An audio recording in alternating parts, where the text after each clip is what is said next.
pong alas 4:48, magandang umaga po. Maulan, madulas sa kalsada, ingat po sa pagmamaneho. Araw na po ng Martes at 13 ng Disyembre 2016. Ang ngalan po ni Kuya Daniel Razon.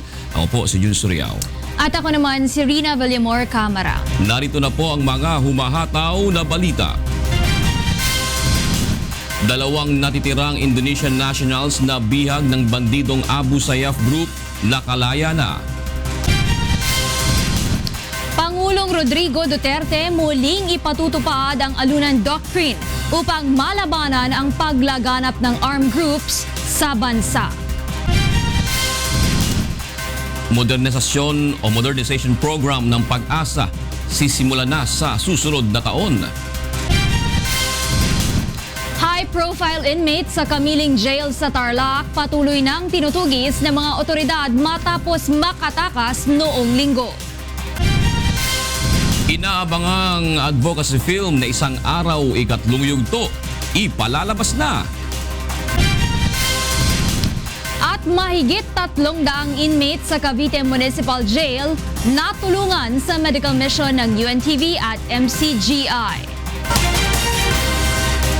Una po sa ating mga balita, muling ipatutupad ni Pangulong Rodrigo Duterte ang Alunan Doctrine sa bansa. Ang Alunan Doctrine ay pinakilala ni dating Interior and Local Government Secretary Rafael Alunan III na nanungkulan sa panahon ni dating Pangulong Fidel Ramos. Lain itong limitahan lamang sa dalawa ang bodyguard ng mga politiko upang maiwasan ang pagtatatag ng private army at paglaganap ng loose firearms.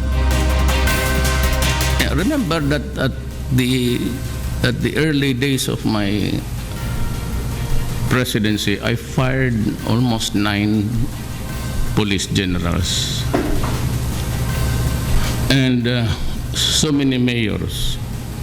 Tinanggalan ko ng mga bodyguard because sila yung maging warlords na distraught around. Pati yung mga military sundalo nag-iwas. Si mayor yan. Nanindigan ng Pangulo na sapat ang dalawang security aid upang magtanggol sa bawat politiko. Nakalaya na ang dalawang natitirang Indonesian nationals na binihag ng grupong Abu Sayyaf sa Semisa, Sulu noong June 22 ngayong taon. Kinilala ang mga ito na sila Muhammad Nazer at Robin Peter. Pinakawala ng mga ito pasado alas 11 noong linggo sa pamamagitan ng isang commander ng Moro National Liberation Front na si Tahir Sali. Ang dalawa ay kasamahan ng 5 crew ng tugboat Charles na una nang pinalaya ng bandidong grupo noong Oktubre. Dinala na ang mga ito sa AFP Western Mindanao Command Headquarters sa Zamboanga City at inaasahang iti-turnover sa Indonesian Authority. Ayon sa AFP West Mincom, ang pagpapalaya sa mga bihag ay bunga ng matinding pressure sa ESG dahil sa walang tigil na operasyon ng militar sa lugar. Patuloy na tinutugis ng mga otoridad ang high-profile inmates sa Kamiling Jail sa Tarlac na si Drakilo Falcon matapos itong makatakas noong linggo ng umaga. Ayon sa mga otoridad, may pending cases na murder at kidnapping for ransom si Falcon. Dati namanong humiling si Kamiling Mayor Erlon Agustin na mailipat sa ibang pasilidad ang grupo ni Falcon dahil high-profile inmate ang mga ito subalit hindi kinatigan ng korte. Nag-request po si Warden na ilipat sila sa provincial jail pero na-deny yung request kasi nga for the reason of convenience daw sa pagpunta nila during sa hearing nila. Bigo namang makatakas ang dalawa sa kasamang bilanggo ni Falcon. Isa sa mga ito ay napatay ng mga pulis habang ang isa naman ay sumuko sa mga pulis matapos mang-hostage ng isang bata. Iapila ng Office of the Ombudsman sa Korte Suprema ang na-dismiss na kaso ni dating Department of Agriculture Undersecretary Jocelyn Jokjok Bolante kaugnay ng fertilizer fund scam. Narito ang hatol na balita ni Mon Hokso. Dinismiss ng Sandigan Bayan ang 723 million plunder case laban kay dating Department of Agriculture Undersecretary Jocelyn Jokjok Bolante na nasangkot sa multi-million peso fertilizer fund scam. Ayon sa Sandigan Bayan 2nd Division, nabigo ang prosekusyon na makapaglabas ng mga ebidensya laban kay Bolante at hindi rin umano nito ginamit ang ibinigay na pagkakataon upang baguhin ang case information. Dismayado naman ang mga kongresista sa resolusyon ng Anti-Graft Court. Siguro talagang it's a sad day doon sa anti-corruption campaign natin dahil alam naman natin ito ang isa sa pinakamalaking corruption case that rocked the Arroyo administration before. Ako po'y malungkot dyan dahil kung maalala nyo, hinabol ko po yan si Jokjok Bolante at linabanan ko yung kanyang petition for asylum. Hindi naman bibitawan ng ombudsman ang kaso at susubukan nilang iapila ito sa Korte Suprema sakaling tanggapin ang kanilang motion for reconsideration. We feel that there's ground for it. Otherwise, it would be an exercise in futility if we believe that the risks or the chances of going up is not so long. Mon Hocson, UNTV News and Rescue, Office of the Ombudsman. Ipinatitigil ng ilang non-government organization ang konstruksyon sa mahigit 27 kilometers na seawall project sa Tacloban City dahil sa umano'y hindi nito pagdaan sa tamang konsultasyon at proseso. Narito ang hatol na balita ni Brian De Paz. Nagkakahalaga ng 7.9 billion pesos ang Storm Surge Adaptation Project ng Department of Public Works and Highways mula sa Tanawan hanggang Tacloban City sa Leyte. Ngunit ayon sa Community of Yolanda Survivors and Partners, banta sa kabuhayan at tirahan ng libo-libong residente ang nasabing Tide Embankment Project. Ang isa pong ilulunsad both at the regional level at saka national level ay isang FOI request po kaugnay ng Tide Embankment. Wala rin umanong malinaw na konsultasyon at maayos na pag-aaral sa nasabing proyekto na hindi katanggap-tanggap sa karamihan. Pero ako bilang taga-Tacloban mismo, nakita natin na hindi simpleng embankment yung solusyon. Sa pagtansya ng mga scientists nga, yung mga eksperto, yung buong Tacloban is actually a danger zone. Wala rin nilang garantiya na may maayos na relokasyon para sa mga residente dahil na rin sa mabagal na konstruksyon ng mga pabahay. Kaya apila ng grupo kay Pangulong Rodrigo Duterte, reviewin ang proyekto at palawakin ang mga opsyon upang maging ligtas ang mga residente. So actually, hindi lang ang karapatan at kaligtasan ng mga displaced communities ang maapektuhan at gagawin ng gobyernong ito pag ipipilit niya, siya mismo ang gobyernong ito ay lalabag sa kanyang nilagdaang convention sa right to adequate housing. Brian De Paz, UNTV News and Rescue, Quezon City. 44 na opisyal at kawani ng Land Transportation Franchising and Regulatory Board sa iba't ibang lugar sa bansa ang ililipat sa Mindanao matapos madiskubre ang pagkakaugnay ng mga ito sa mga kaso ng katiwalian sa loob ng ahensya. Narito ang hataw na balita ni Joanne Nano. Tinukoy ni Land Transportation Franchising and Regulatory Board Chairman Martin Delgado III ang LTFRB National Capital Region Office sa pangunguna ng Regional Director nito na si Rodolfo Hausian bilang isa sa mga tanggapan kung saan laganap umano ang mga iligal na transaksyon. Kasunod na rin ito ng pagkakadiskubre sa loob ng ahensya ng isang ghost database at iba pang maanumalyang transaksyon na kinasasangkutan ng ilang opisyal. Sinasabing naglalaman ang naturang ghost database ng mga hindi otorisadong pagpoproseso ng transport franchises. There should be only one database for each NCR or central office. NCR has 2 databases. So may ghost database and meron yung formal database. And what is unique here is that they also have 2 routes to the database. So hindi mo alam sino gumagamit or nag-access ng database. This results to corruption for a fee. Ipinakita rin sa media ng LTFRB ang kopya ng ilang maanumalyang transaksyong idinulog sa kanila. Kabilang na dito ang umano'y paghingi ng 4 na NCR officials ng 280,000 pesos kapalit ng pagpaparehistro ng isang prangkisa sa kabila ng inilabas na franchise application moratorium noong 2009. Nakita rin sa inspeksyon ng board members ang mga questionabling dokumento sa NCR office na nakalagay sa mismong pantry ng tanggapan. Kaugnay nito, tiniyak naman ni Chairman Martin Delgra na magsasagawa sila ng malalimang investigasyon sa issue at papananagutin ang sinumang mapapatunayang sangkot dito.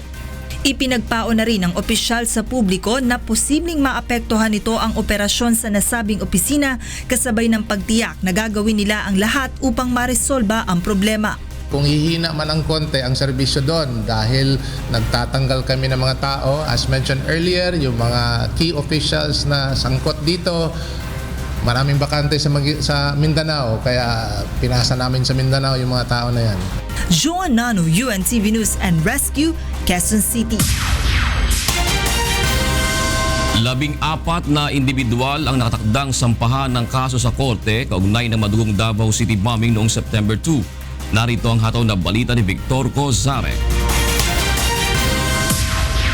Batay sa 16 na pahinang desisyon, nakakita ng sapat na basehan ang Davao City Prosecutor's Office upang sampahan ng kaso sa korte ang 14 na individual kaugnay ng September 2 Davao City night market bombing. Kabilang sa mga mahaharap sa kasong multiple murder at multiple attempted murder sina Abubakar Zulkifli, TJ Makabalang, Wendell Facturan, Musali Mustafa, Datu Masla Sema, Abu Hadi Dilanggalin, Jesse Vincent Original, Zach Haron Lopez, Pendatum Koy Mahurom, Kokoy, Abu Khalid, Abu Sulaiman, Jackson Usi at Ausam Mamasapano.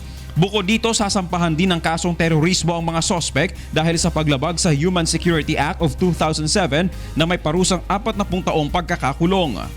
Our office, this is the first time that we will be indicting individuals under the Human Security Act.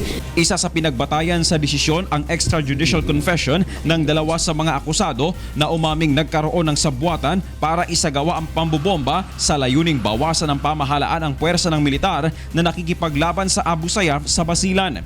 Hindi naman kasama sa mga kakasuhan sina Boy Shenin Candiil, Joab Balikas, Abrar, Abu Shuhada, Daniel Abu Utman at Jing Pagayaw dahil sa kawalan ng sapat na basehan. And it will be raffled to a particular court, and the judge assigned to that court will now assess the evidences submitted by the complainant, and if the judge or the court will find probable cause, then he will issue the particular warrants of arrest because there are 2 cases. 6 sa mga pinakakasuhan ang nasa kustodiya na ng mga otoridad matapos mahuli sa Cotabato dahil sa iligal na pagdadala ng baril. Victor Cosare, UNTV News and Rescue, Davao City.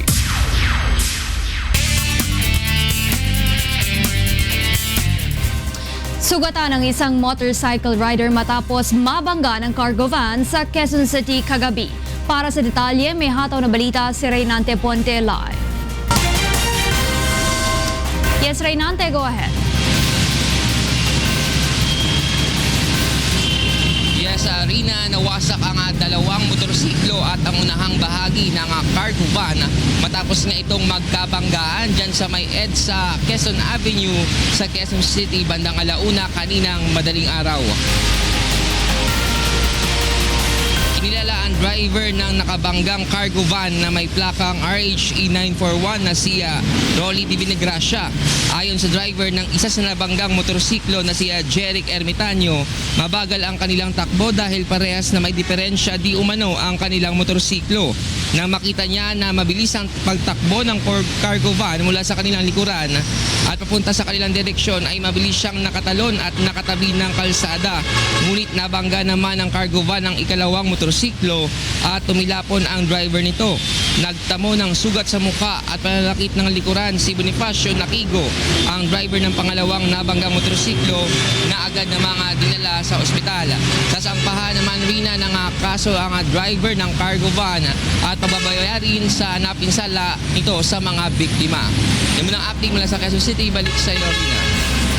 Maraming salamat sa iyo, Reynante Ponte, mula sa Quezon City.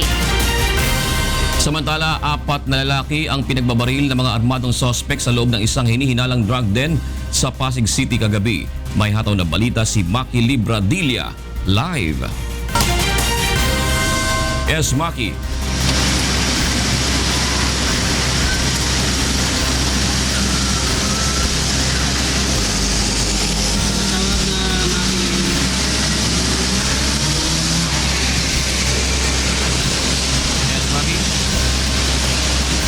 Babalikan po natin ang ulat na yan ni Maki Libradilia. At para sa mga balita sa labas ng bansa, narito ang ating kasamang si Angela Lagonzar.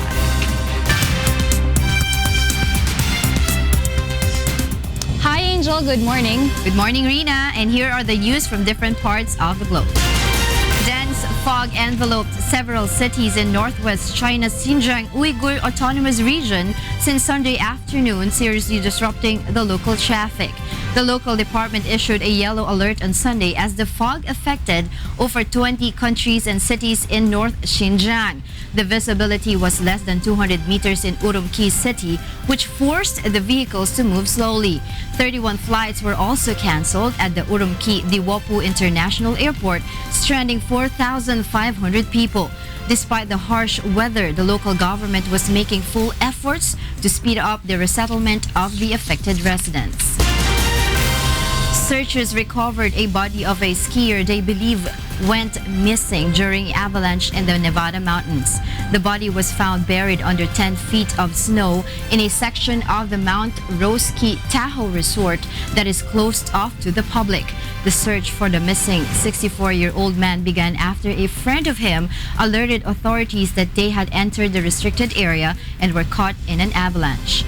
Teams, including several trained dogs, began searching for the missing skier on Saturday but had to suspend the search due to fears of triggering another avalanche. They located the body early afternoon on Sunday.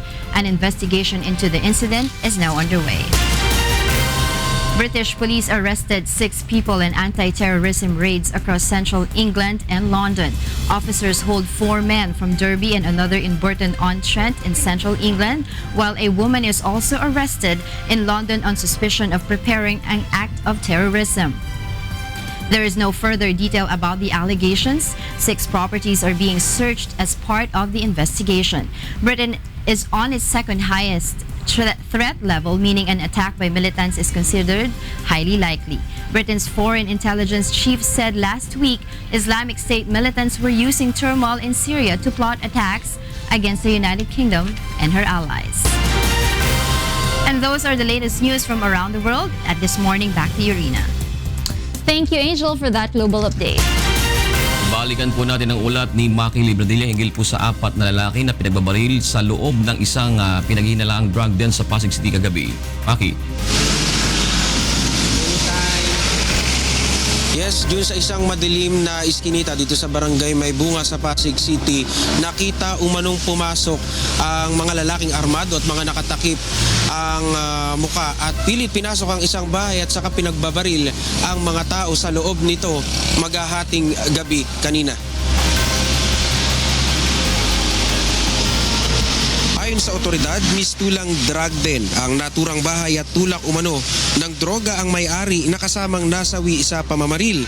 Ang ibang mga biktima dayo lang din umano at mga taga-ibang barangay.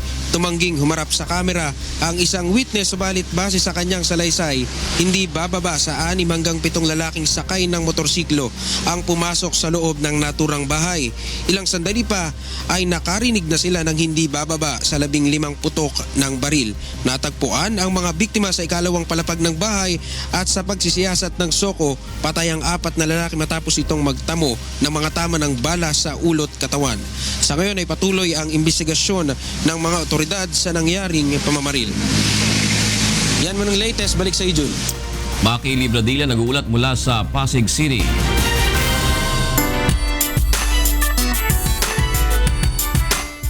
Naipanalo ng singing competition runner-up na si Alisa Bonaobra ang awit na kanyang ininterpret sa Song of Praise o ASOP Musical Festival Year 6. Narito ang hatong na balita ni Ajes Cariol.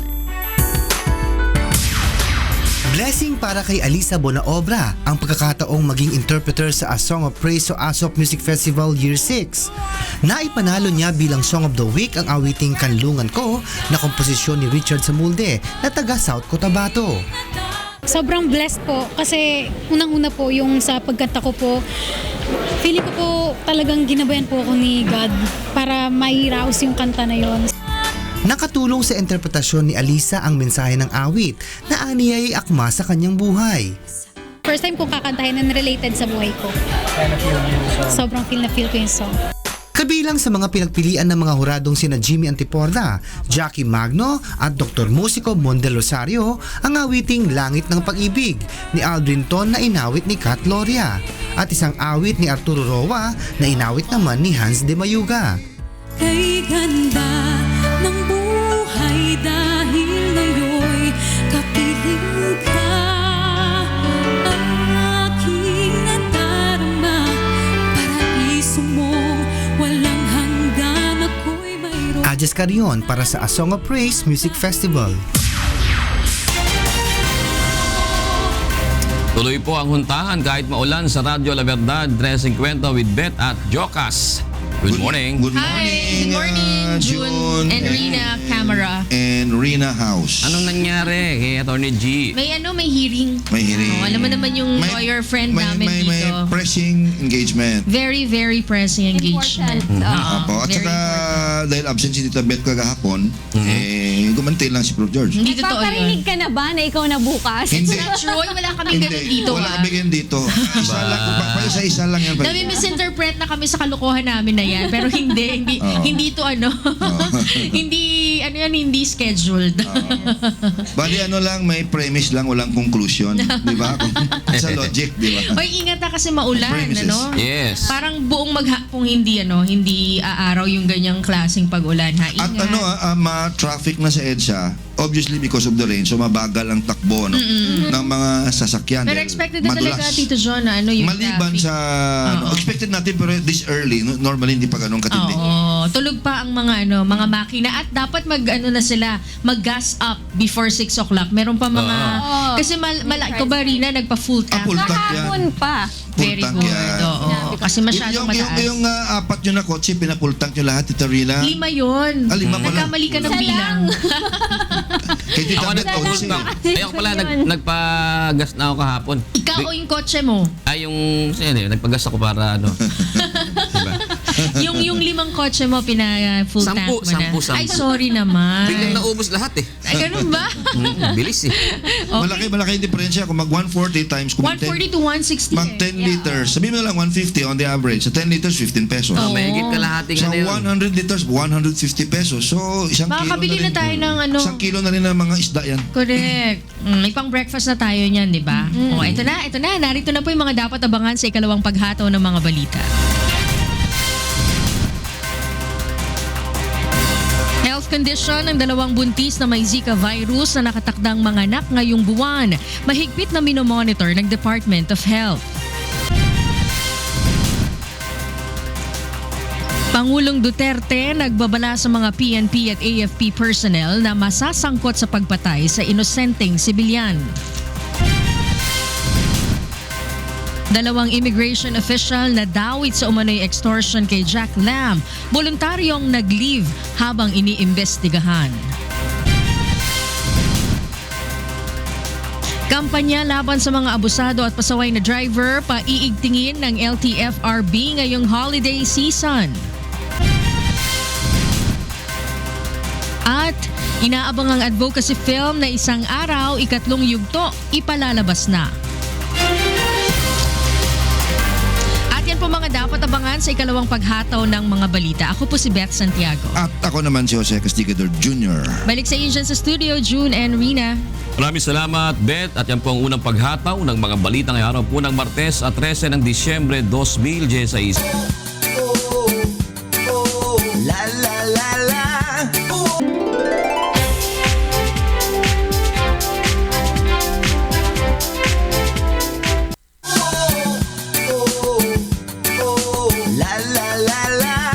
Puntahan na natin sina Kuya Kong at saka si Angela para sa ikalawang paghataw ng mga balita. Yan ang sinabi ko dun sa... Good morning, Kuya. Tanong Good morning, sa Kuya. akin eh. Good morning sa inyong maulang umaga sa inyong dalawa. Oh. Parang Saan, Kuya? nagising kayong dalawa eh. Nang nakita kita sa monitor. Aha, ganun. Nakalagay Kuya. Absent ka kahapon eh. Uy, may event kasi si Gab sa school. Napansin Tsaka may sakit kaming lahat sa bahay. Oo nga, napansin ko uso nga ng... Hindi, sinasabi ko kanina, may nagtanong kasi sa akin regarding dyan sa imposition ng death penalty. Ang sinasabi ko nga sa kanila, sabi ko siguro ang tignan natin is first things first. Ang isang ngayon na hindi napapag-ukulan ng pansin masyado is gaano ba ka-efficient ang ating judicial system. Correct. Kasi doon magre-rely pa din ito Parang okay, halimbawa ay gusto nating talagang yung mga heinous crimes ay yan talaga ay maparusahan ng pinakamabigat na parusang karapat-dapat para sa kanila. Pero kung halimbawa nga ay kagaya noong nangyayari ay kung sino yung mga walang pera, siya ang mapipin down. Sino yung mga may pera at may impluwensya ay kagaya niyan, may Jack Lam ngayon, di ba? Merong kung ano-ano, di ba? Merong mga chow powder, may mga diba? Clam chowder. Sarap. Gusto ko yung clam chowder, kuya. Lamb steak. Mahirap siguro isa sa mga parang isn't it putting the cart before the horse, 'di ba? Parang yung pag-aayos nitong isang bagay na gusto natin yung penalty. Tama naman na tignan natin yung bagay na maaaring maging deterrent para yung mga heinous crimes na yan ay mabawasan. Pero are we really parang hitting the nail sa kanyang ulo, 'di ba? Baka naman mamaya ay hindi natin tinatamaan for the reason na ang tatamaan din nito yung mga miss-miss. Yes. 'Di ba? Yung mga maliliit na nagiging fall guy, nagiging siyang mapipindakanan sila dahil sa walang abogado, ginawang siyang ikaw na lang, sige, ikaw na lang ipapapatay namin kasi ikaw wala kang pera, kami may pera, wala kang kami. kwenta. Hindi mo kaya ipagtanggol Diba? sarili mo. Wala kang pambiling sapatos mo, jokas. O sabi nga nun, di ba? Chinelas lang ako. Chinelas ka na lang. So, may mga tipong ganun. So, malalim na pag-aaral pa rin at maraming mga bagay na dapat na pag-isipan. Imaginein mo, LTFRB, 2 database. Yung mga tipong gano'n, di ba na magugulat ka na Lalakas lang. ng loob MMDA, kuya, may fifth hand na motor. Binibili. Fifth hand. Pero ang presyo, Ang laki. brand new. Tapos, binili from private individuals. Emergency purchase. Diba? Ang lalakas ng loob. Tapos, ang hanapin mo ngayon, wala na, di mahanap. Tapos, nang hinanap ang registration papers, then stonewall mo na. Then, saka na lang pala, inayos. Lumabas pa rin na bago lang pala ang rehistro. Doon pa sa mga maliblib na lugar. Yung bang mga limbawang gumagawa ng mga ganyan na nasa yan ba'y may imposean ba yung mga Ng yan? death penalty. Ng mga highest penalties. Hindi na yung hindi na yung kung ano man yun. But the highest penalties that should be given and that should be applied to them. And kailangan, kuya, justice must be swift. Kasi ang nangyayari, tumatagal Yes. Ang isa sa mga common na ito, kuya, pinapatulog yung kaso. Ang dami ngayon dyan ng mga big time, mga generals and all that. Walang may nangyayari dahil nasampahan nga ng kaso. Victory for the government. Pero wala naman nangyari. Iba na, mamatay na yung akusado. hanggang doon lang and then natutulog lang yung kaso. Gathering dust. Ang masakit nga ngayon yan, kagaya niyan, di ba, ang Duterte administration, humabol ngayon dyan sa mga, kakita mo, di ba, talagang pagpasok ng Presidente Digong, hataw pati yung mga generals. Pero nakabinbin ngayon yung lahat ng mga yan. Until lang nga, wala tayong balita kung ano ng status. Exactly. For all you know, inabutan na ng pagbaba ng Presidente ulit, tapos biglang magulat ka, ang ikot ng mundo. Sila na naman ulit yung nasa pwesto. Diba? Parang, parang yun lang. It's a vicious cycle na makikita mo na paulit-ulit na. In the meantime, siyempre, patuloy nilang ini-enjoy, kuya, yung the fruits of their crime. Yung mga ninakaw nila, di ba? Maraming, you can just imagine yung mga dapat na i-review. Like, kalimbawa, civil service. Yung civil service na eto ngayon na hindi mo maiaalis basta-basta dahil may security of tenure, tapos ay i-move mo lang sa ganun kahit na because you have to establish kung ano yung dapat mong establish, meron kang sapat because that's due process, di ba? Parang ito. So in the meantime, lipat mo lang muna, nandoon pa rin sa kabila, dinala mo ng Mindanao, Dahil inalis natin to dito sa NCR dahil lalin natin sa kasi may na-discover kaming korupsyon na ginagawa Nakuha dito nito. since hindi pa namin natatapos yun, doon na lang muna siya. So, kung meron siyang possible na makita namang kanyang pwedeng gawin ding kapareho ng ginagawa niya dito sa NCR doon sa Mindanao, alam mo naman yan, di ba? Parang, kung minsan, lang naman yan para-paraan, sabi nila, di ba? If there's a will, there's a car. Tsaka kuya, yung sa mga bagay-bagay na yan, LTO, LTFRB, kahit sabihin mo wala ka sa, of course, nandito talagang pinaka-lucrative sa NCR. Dito, this is where the action really is. Pero kumikita rin yung mga nasa probinsya kasi marami rin yung mga pinaparehistro doon. Andito yung kotse pero ang registration papers nandoon sa... Parang ganito na lang yan. Ang pinakaparusa mo, mabawasan yung kita mo. Nabawas-bawasan lang. Pero happy days are still there. Not every day lang siguro, kuya. Parang ang talo mo, parang ang sabi nga na iba, tabla talo, 'di ba? Tabla talo, pero hindi nga 'yun parang yung pagka nag-number 2 ka, yun ang talo mo. Number 2 talo ka. Anyway, magandang umaga sa inyong dalawa dyan at kulang kayo ng isa dahil wala si Atty. Pogi at mukhang busy. At busy, kuya, busy. Nagtatampisaw sa ulan. Naglalaro ng bangkang papel sa ulan. Talaga. Bangkang papel. Parang, alam mo, Gloria. Bangkang papel. Sa atin mga kasambahay, araw po ngayon ng Martes 13 na sa buwan ng Desyembre 2016. Narito na po yung kalawang paghataw ng mga balita. Health condition ng 2 buntis na may Zika virus at nakatakdang mga anak ngayong buwan, mahigpit na imino-monitor ng Department of Health. Pangulong Duterte nagbabala sa mga PNP at AFP personnel na masasangkot sa pagpatay ng mga inosenteng sibilyan. 2 immigration official na dawit sa umano'y extortion kay Jack Lam, voluntaryong nag-leave habang iniimbestigahan. At kampanya laban sa mga abusado at pasaway na driver paiigtingin ng LTFRB ngayong holiday season.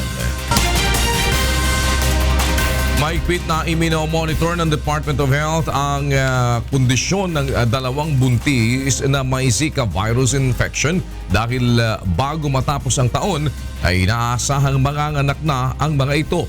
Narito ang hataw na balita ni Aiko Miguel. Sa pinakahuling tala ng Department of Health, may kabuo ang 35 kaso na ng Zika virus infection sa Pilipinas. 12 dito ay naitala sa Western Visayas na may pinakamaraming bilang ng mga nagpositibo sa Zika virus. Ang ilan naman ay naitala mula sa Metro Manila, Calabarzon at Central Visayas. 3 sa mga ito ay mga nagdadalang tao. Isa sa mga ito ay mula sa Cebu, isa sa Las Piñas at isa sa Biñan, Laguna. Mahigpit na binabantayan ng DOH ang kanilang kondisyon dahil maituturing na mas mapanganib ang Zika virus sa nagdadalang tao, lalo na't maaring magkaroon ng abnormalities ang mga sanggol na ipanganganak. Ayon sa ilang eksperto, posibleng maging sanhi ng pagkakaroon ng microcephaly sa mga sanggol kapag ang kanilang ina ay nagkaroon ng Zika virus infection habang nagdadalang tao. Ito ay ang kalagayan kung saan hindi normal ang sukat ng ulo ng sanggol kaya nagkakaroon ng brain underdevelopment. We have to continuously monitor up to 2 years after birth kasi pwedeng ganong kabagal bago mag-develop yung abnormalities. That's why we cannot even tell mothers na pag healthy looking yung baby pag nilabas, that it's already safe to say na okay yung baby nila. Inaasahang manganganak ang 22 taong gulang na Zika victim na nasa Cebu sa Enero. Ang teenager naman sa Las Piñas ay bago matapos ang taon manganganak. You can detect kung merong malformation sa baby even during pregnancy.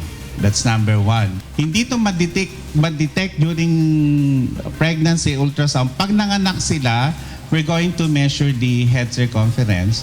The doctors will perform a physical examination and look for abnormalities associated with Zika. Aiko Miguel, UNTV News and Rescue, Department of Health.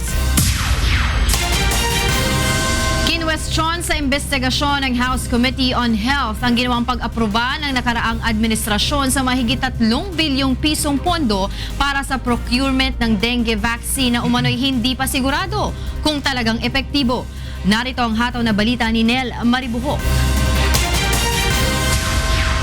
Isa lamang si Nelson de Guzman sa mga namatayan ng anak dahil sa dengue. Sa pagdinig ng House Committee on Health, naging malaking kwestiyon ang bisa ng dengue vaccine dahil tinamaan pa rin ng dengue virus ang anak ni Mang Nelson kahit nabigyan ito ng naturang bakuna. Kwento ni Mang Nelson, buwan ng Abril nabigyan ng bakuna ang kanyang anak at pagkalipas ng 5 buwan ay nagkasakit ito at namatay. Dinala po namin ng private hospital. Bali, chinek na po yung dugo niya, nilaboratory po. Bali, nag-positive po siya sa dengue. Ayon naman kay Health Secretary Paulino Bial, may ilang issue na rin silang nakita sa pagpapatupad ng nakaraang administrasyon ng dengue vaccine program. The amount of 3.5 billion is not in the 2015 GAA nor in the 2016 GAA.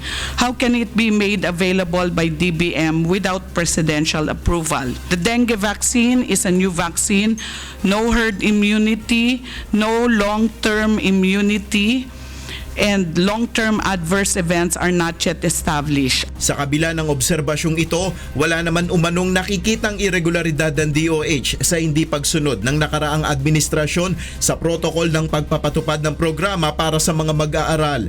Ngunit giit ng ilang mambabatas, dapat inaksyonan agad ng DOH ang usapin sa effectivity ng dengue vaccine. Kasi kung ito'y delikado sa kalusugan, dapat tinigil no matter what. Sa nakaraang pagdinig ng komite, suportado ng health advocates at Philippine College of Physicians ang panukalang suspendihin muna ang implementasyon ng dengue vaccine hanggat hindi pa natitiyak na ligtas nga itong ibigay sa mga kabataan. Nel Maribuho, QNTV News and Rescue, House of Representatives. Inaasahang maaprubahan na bago ang session break ngayong linggo ang joint resolution para sa karagdagang 2,000 pisong SSS pension. Ayon kay Bayan Muna Party List Representative Carlos Zarate na pangunahing nagsusulong ng batas para sa pension hike, nagkasundo na sila ng Senado para ito ay aprubahan. Narito ang pahayag ni Representative Carlos Zarate. Last week na napagkasunduan ng leadership ng both Senate and the House na ipapasa namin yung joint resolution approving the 2,000 increase. To expedite the process, ang ilalabas na lang ay ang joint resolution. Batay sa resolusyon na hatiin sa dalawa ang pagbibigay ng increase kung saan ang unang 1,000 piso ay posibleng ibigay ngayong buwan o sa Enero ng susunod na taon at ang pangalawa ay sa December 2019. Isusulong din ng lower house ang mga panukalang batas para sa pagpapalakas ng social security system upang makatugon sa hinaharap na hamon tulad ng pension hike. Nagbabala si Pangulong Rodrigo Duterte laban sa mga kawani ng PNP at AFP na masasangkot sa summary execution at pagpatay sa mga inosenteng sibilyan kaugnay ito ng issue sa tumataas na bilang ng drug-related killings sa bansa. Narito ang hataw na balita ni Rosalie Cos. Matapos ipangakong haharapin din ng pamahalaan ang suliranin sa umano'y extrajudicial killings kaugnay ng anti-drug war, nagbabala na si Pangulong Rodrigo Duterte sa mga tauhan ng pulisya at militar na masasangkot sa mga katulad na pagpatay, lalo na sa mga inosenteng sibilyan. I repeat, yung nakatali, yung unbendedness, nakatali sa likod. Would it make you a better policeman or a soldier? At saka pag ginawa nila yan, gano'n, baka siya ang babarilin ko. And if you keep on killing people tapos it becomes a popular notion na gano'n, huwag mong gawin yan. Kasi especially if papalusot ka na, ito sir, Jack po sir to. Sabi ko, I've been mayor for 23 years. Do not, talagang iritang kita. Babarilin talaga kita. Huwag mong gawin sa akin. Ginawa ng Pangulo ang pahayag ng pangunahan nito ang pagbibigay ng parangal sa The Outstanding Filipino Awardees para sa taong 2016 sa Malacanang kagabi. Kamakailan, sinabi ni Senador Leila de Lima na si Pangulong Duterte ay isang murderer o mamamatay tao. Iba't ibang grupo na rin ang tumutuligsa sa administrasyong Duterte dahil sa tumataas na bilang ng drug-related killings sa bansa. Subalit giit ng Pangulo na hindi siya mamamatay tao, lalo na't patuloy pa rin siyang nananampalataya sa mailalang ng buhay. I am not a killer. I do not relish or enjoy a Filipino sprawled there with all the blood and glory. You know, every time I decide on things to buy guns and bullets and everything, there's always in my mind that these things will be used against the Filipino. Gayunman, wala pa ring balak si Pangulong Duterte na itigil ang kanyang mahigpit na kampanya laban sa iligal na droga at maging sa katiwalian sa pamahalaan. Pero yung problema ko ngayon sa droga, pati corruption, I will hit hard. Pumauna mo tayo sa droga. God help me, but I cannot. We were discussing it. Yung ako ng... Rosa Licoz, UNTV News and Rescue, Malacanang. Pinamo ng Pangulong Duterte ang mga kritiko ng anti-drug war ng pamahalaan at ang mga tumutuligsa ng kanyang pamamaraan upang resolbahin ang suliranin sa iligal na droga sa bansa. Ayon sa Pangulo, dapat na subukan ng mga ito na mag-ampon ng isang drug addict upang malaman ang tunay na sitwasyon. Narito ang pahayag ni Pangulong Rodrigo Duterte. Bleeding hearts, if you really want to stop the violence, ganon, mag-adapt lang. Adapt an addict, share a love between your fellow men para malaman ninyo ang perdisyon ng isang drug addict. Kasi kung gusto ninyo, lahat yung sa tundo, nahin ko pag kayo na ang mamili kung saan ninyo gusto, sinong gusto ninyo doon. Babae, lalaki. Just the same. Kasi pag naloko yan, saksakin kayo lahat, masakir ang labas. Dagdag pa ng punong ehekutibo, dahil sa maigting na kampanya ng pamahalaan kontra iligal na droga, kakaunti na lamang ang mga drug addict na nasa mga kalsada. Muli naman itong nagbabala sa mga drug addict na huminto na sa paggamit ng illegal drugs at pigilang lumabas ng kanilang mga bahay hanggat hindi dumadaan sa proseso ng rehabilitasyon. Bibiyahin na ngayong araw patungong Cambodia si Pangulong Rodrigo Duterte para sa isang state visit. Unang-una sa schedule ng presidential trip ang pagharap sa Filipino community doon. Nasa 5,000 ang mga overseas Filipino workers sa Cambodia ayon sa Department of Foreign Affairs. Sa pagbisita ng Pangulo sa bansa, inaasahang mapapaigting ang ugnayan ng Pilipinas at Cambodia sa usapin ng defense and security relations, protection ng Filipino-Cambodian immigrant or migrant workers at cultural and tourism cooperation. Matapos ang isang araw na state visit sa Cambodia, agad naman na magtutungo ang Pangulo sa Singapore para naman sa 3 araw na state visit. Kusang naghain ng leave of absence ang 2 assistant commissioner ng Bureau of Immigration na iniimbestigahan ng NBI sa pagkakadawit sa umano'y extortion sa Chinese gambling tycoon na si Jack Lam. Narito ang hataw na balita ni Leslie Long Bowen. Pansamantalang nag-leave sa kanilang opisina ang 2 opisyal ng Bureau of Immigration na inaakusahan ng extortion o pangingikil ng 50 million pesos sa Chinese gaming tycoon na si Jack Lam. Nakipagpulong muna kay Justice Secretary Vitaliano Aguirre sina BI Assistant Commissioners Al Argusino at Michael Robles kahapon ng umaga bago sila kusang nag-leave sa pwesto. Epektibo kahapon ang leave of absence ng 2 at magtatagal ito sa loob ng 30 araw. Ito ay upang malaya umanong maimbestigahan ng NBI ang akusasyon laban sa kanila. We are tendering our leave of absence of 30 days effective immediately. So by tomorrow, we'll be making our press statement as to what actually transpired in this case. Kinumpirma ni Justice Secretary Vitaliano Aguirre na pinaiimbestigahan niya sa NBI ang umano'y talamak na panunuhol sa mga opisyal ng immigration upang mapalaya ang mahigit 1,300 Chinese nationals na iligal na nagtatrabaho sa Fontana Casino sa Clark, Pampanga. Dati na ring ibinunyag ni Aguirre na tinangkas siyang suhulan ni Jack Lam sa pamamagitan ni retired Police General Wally Sumbero nang makipagkita siya nito sa isang hotel sa Taguig City. Nitong Sabado, ibinunyag naman ng kolumnistang si Ramon Tulfo na tumanggap umano ng 50 million pesos ang dalawang opisyal ng immigration kapalit ng pagpapalaya sa 600 Chinese na kabilang sa mga inaresto sa Fontana Casino. Naglabas na rin ng direktiba si Immigration Commissioner Jaime Morente at pinagpapaliwanag ang dalawang opisyal sa mga alegasyon sa kanila sa loob ng 24 na oras. Leslie Lombowen, UNTV News and Rescue, Philippines.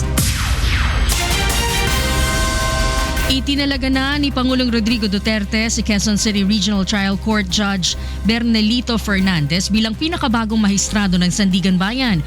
Pinalitan ni Fernandez si Associate Justice Teresita Diaz Baldos na nagretiro na nitong nakaraang Hulyo.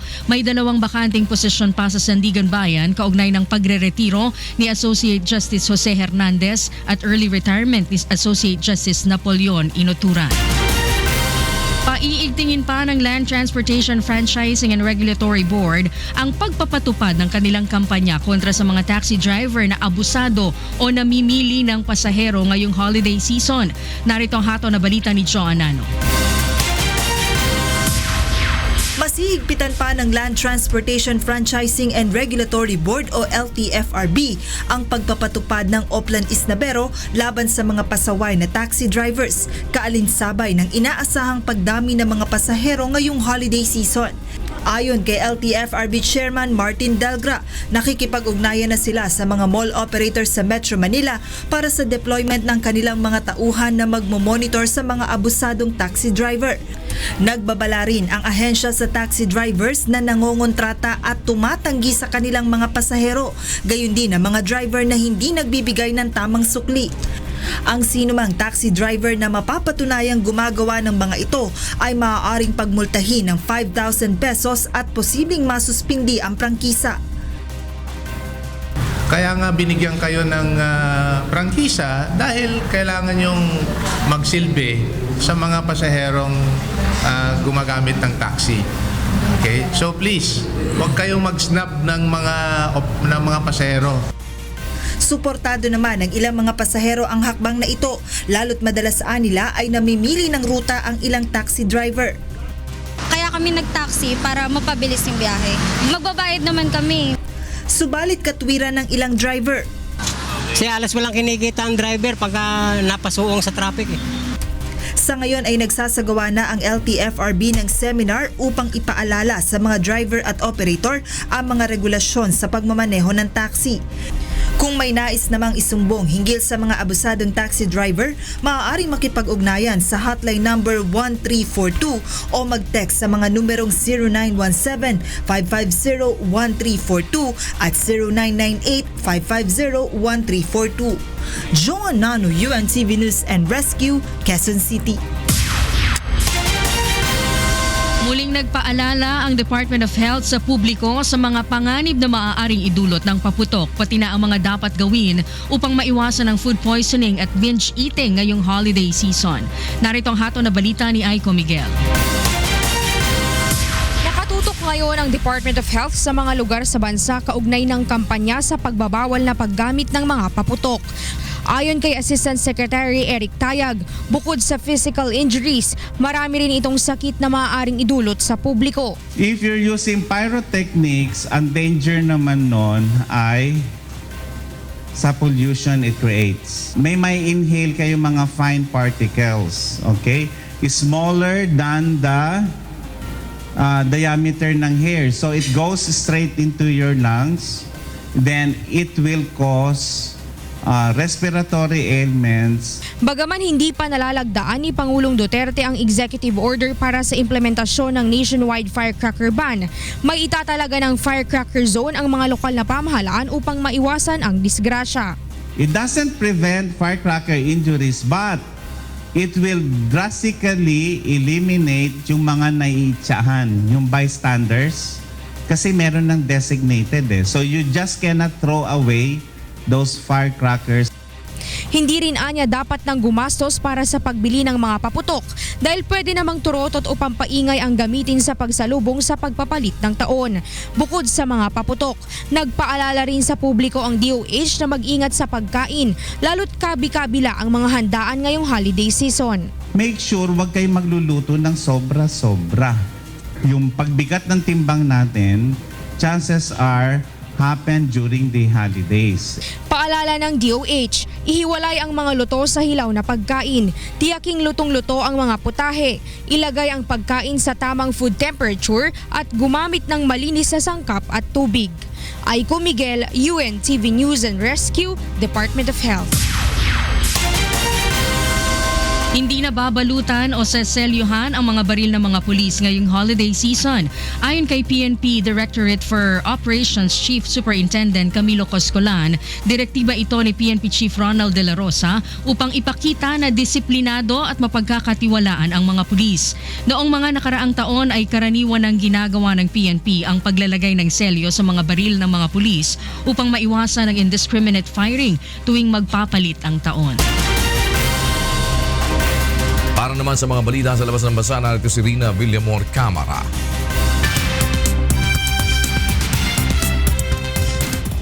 Rina? Yes, Kuya, good morning. Here are the latest news from different parts of the world.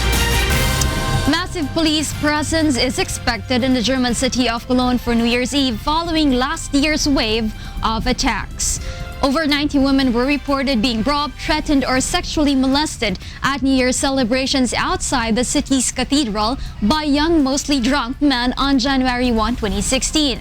Police says the attacks occurred when about 1,000 men split into gangs as officers cleared a square to stop fireworks being thrown from the top of steps into the crowd below. Attacks on women in Cologne and other German cities on New Year's Eve 2016 prompted more than 600 criminal complaints, with police suspicion resting on asylum seekers.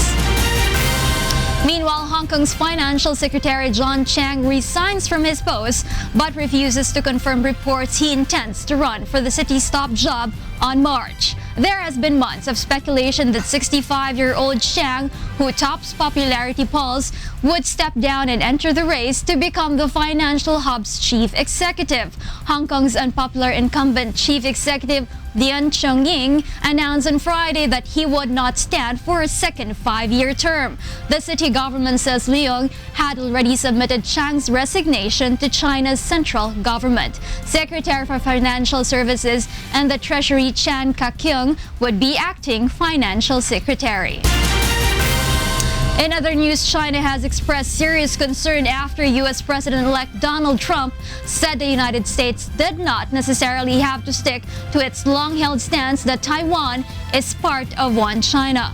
Trump's comments questioning nearly 4 decades of U.S. policy came after he prompted a diplomatic protest from China over his decision to accept a telephone call from Taiwan President Tsai Ing-wen on December 2. China's foreign ministry says cooperation was out of the question if Washington could not recognize Beijing's core interests on Taiwan. Ministry spokesman Geng Shuang says China's top diplomat Yang Jiechi had met with Trump advisors, exchanging views on China-U.S. ties and other important issues without elaborating. And those are the latest news from around the world at this hour. Back to you, Kuya. Thank you so much, Rina Villamor Camara.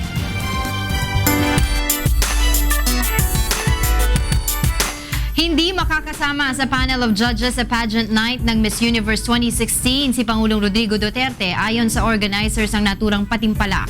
Samantala, magsisimula ng ibenta ang mga ticket para sa prestihiyosong beauty pageant sa susunod na linggo. Narito ang hataw na balita ni Leslie Longboen.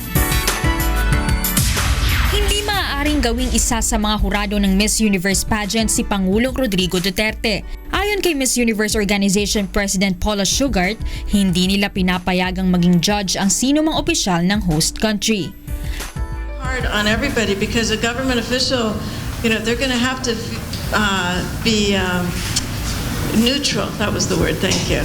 So it's very hard, if I think there's a lot of pressure if you're from the host country. You're like, okay, what happened here? So that's a policy that we really have to enforce, unfortunately. But I'm sure everybody will be there. Matatanda ang una ng sinabi ng Department of Tourism Undersecretary Kat De Castro na nais nilang maging isa sa mga hurado si Pangulong Duterte. Samantala ayon sa DOT, 200 piraso ng VIP tickets na lang ang natitira para sa isasagawang 2016 Miss Universe Pageant Night. Nakareserve na ang maraming ticket para sa mga bisita ng Miss Universe organization. Magiging available naman simula sa December 20 ang mga ticket na nagkakahalaga ng mula 8,000 to 50,000 pesos. Ngayong araw ay magtutungo na sa Cebu ang Miss Universe candidates para bumisita sa mga landmark at magbutanding watching at swimming sa Oslob. Bahagi ito ng serye ng mga aktibidad ng mga kandidata bago ang pageant's night. Tiniyak naman ng pulisya na nakalatag na ang seguridad para rito. We are confident that the event will be very, very peaceful. All systems go already. Yeah, all systems go. Sa Cebu rin gaganapin ang swimwear competition ng Miss Universe sa ika-17 ng Enero 2017. Leslie Longbowen, UNTV News and Rescue, Philippines. Para sa mga karagdagang balita, bumisita lamang sa aming website na untvweb.com. Narito ang mga balitang dapat abangan sa ikatlong paghataw ng mga balita. Paglilimita sa bilang ng security aid ng isang politiko o kilala bilang alunang doctrine, ipatutupad muli ni Pangulong Rodrigo Duterte. Pagpapatupad ng Pag-asa Modernization Program uumpisahan na sa susunod na taon. Mahigit pisong dagdag presyo sa produktong petrolyo ipinatupad ng ilang kumpanya ng langis ngayong araw. Mahigit 300 inmate sa General Mariano Alvarez Municipal Jail sa Cavite natulungan sa medical mission ng UNTV at Members Church of God International. At inaabang ang premiere night ng advocacy film na Isang Araw Ikatlong Yugto mamayang gabi na. Ito ang mga hataw na balita sa umagang ito sa ikalawang bahagi at 13 ng buwan ng Disyembre. The sponsors night lang. It's a special screening sa mga sponsor. Sponsor ka ba? Hindi, good luck nga sabi ko. Excited. Pero pupunta ka ba? Invited ba ako? Magpa-invite ba? Nagpa-invite ba? Invited ba? Alam ko, may usapan na kayo nila ate mo eh. Si Miss D, tinawagan kami. Susunod na lang after. Ewan ko lang kung... After news. Unless doon kami mag-news. Babalik po ang Good Morning Kuya.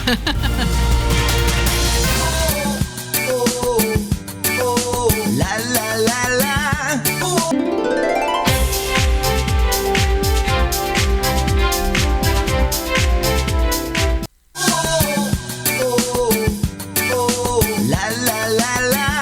Puntahan na po natin sina Kuya at Monica para sa ikatlong paghataw ng mga balita sa Good Morning Kuya. Ikaw, ano pinaka alam mong lutuin? Ako, carbonara, yung niluluto nila doon. Pasta. Wow. Sa pasta ang kuya eh. Nandun yun. Binebake din yun. Hindi ako nagbe-bake. Hindi ko binebake. Carbonara. Sa kawali lang. Oo. Tsaka mga sweets yun. Yun yung ginagawa ko. Bake din. So wala kang alam lutuing ulam? Ay, marunong naman ako magsinigang, marunong ako magtinola, yung mga Filipino. Oo. At hindi ako masyado marunong mag-adobo. Hindi ko alam. Toyo lang tsaka suka, hindi ko pa matimple. Lengua, kuya, paborito ni Tita Beth. Pag galit siya kay Eric, yun ang siniserve niya, lengua. Mahirap pag walang asawa yung partner mo. Lengua. Lengua siya mga yung pinapagalitan na kagad. Pagising pa lang, may kasalanan na. Pero gaano ka kadalas magluto? Every night. Dinner. Every night? Oy, dinner. Mabuting asawa. Oo. Nagluluto.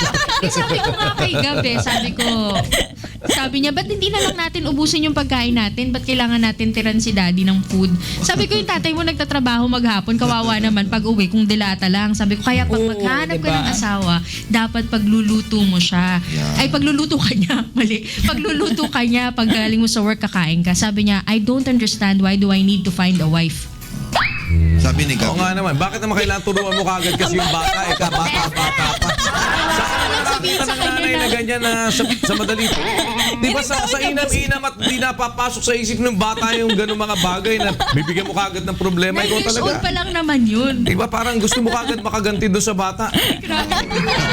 Kuya, good luck mamaya. Change siya.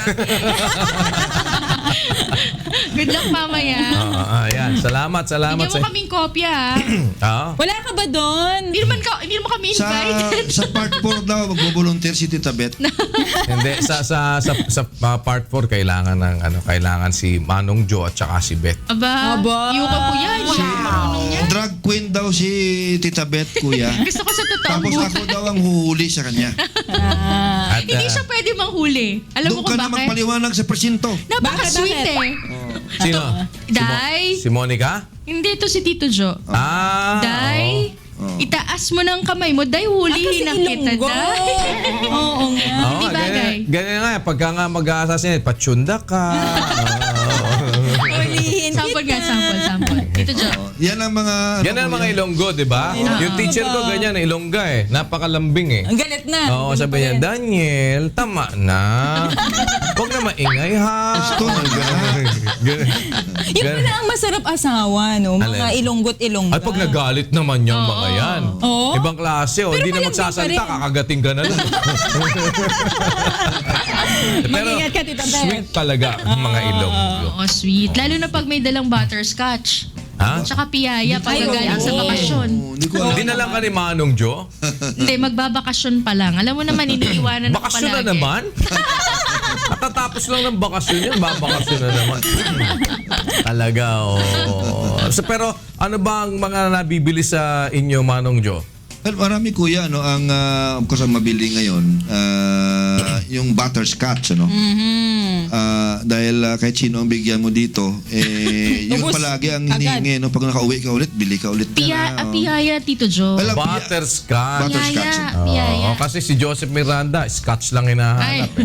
Scotch on the rock. Walang iba butter. Yung iba naman kuya, yung scotch tape, yung masking tape, di ba? Yung binabalot sa Funny siya minsan, no? Hindi kasi yan yung mga isa sa mga pinupuntahan pag nasa probinsya ka. Ang unang tinatanong dyan, like halimbawa, yung binakol.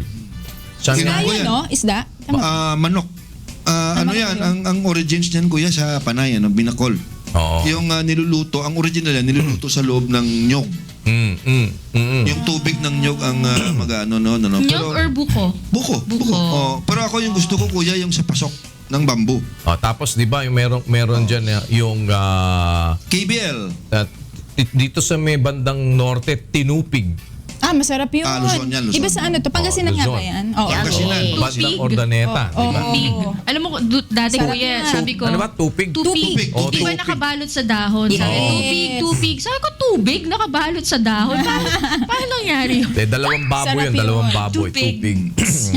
Tupig. Tapos bandang Davao, ang Pomelo. pag pumunta ka diyan, pomelo, tapos durian, tapos yung meron diyan masarap. Yung isda, yung tuna. Oo, yung Ayan, mga kinilaw, 'di ba? Kinilaw. Tapos meron diyan hopya din na masarap. Pero dito Yung naman, Davao? kuya, dito naman bandang mga Caraga, yung shoot to kill. Sutukil. Sutukil. Sugba, tola, kilaw. Shoot to kill. Hindi. Meron yung mga kainan nila dyan, di ba? Ganun na nakalagay talaga. Sa Cebu ko una na-encounter yan, kuya. Sutukil eh. Akala mo, utos ng pulis. Shoot to kill yan. Dapat yung mga nagbabiyahe, di ba? Yun ang una mong titikman. Pero yan ang problema sa atin. Marami sa ating mga Pilipino nakarating na sa iba't ibang panig ng mundo. Oo. Pero dayuhan pa rin sa sariling bayan. Correct ko yan. Totoo yan. Kaya huwag maging dayuhan sa sariling bayan. Huwag maging squatter. Kasi kuya, ang mahal daw ng ticket eh.